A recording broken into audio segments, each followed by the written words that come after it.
भोजपुरी फिल्मों की चटपटी और मसालेदार खबरों के लिए सब्सक्राइब करें और बेल का आइकॉन दबाइए और हर एक न्यूज सबसे पहले पाइए।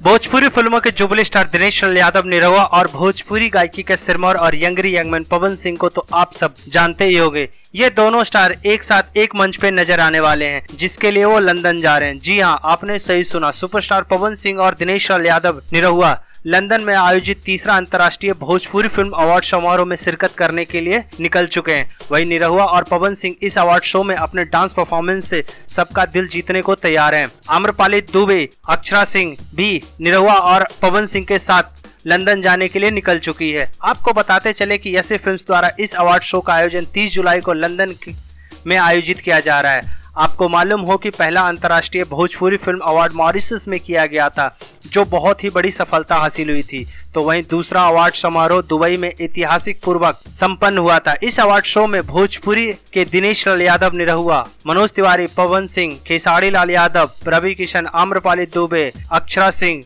अंजना सिंह, मधु शर्मा आदि सहित अन्य कलाकार समारोह की शोभा बढ़ाएंगे और अपने डांस परफॉर्मेंस से भोजपुरी दर्शकों का दिल जीतेंगे। भोजपुरी गॉसिप से राहुल शर्मा की रिपोर्ट। भोजपुरी की चटपटी और मसालेदार खबरों के लिए सब्सक्राइब करें भोजपुरी गॉसिप्स।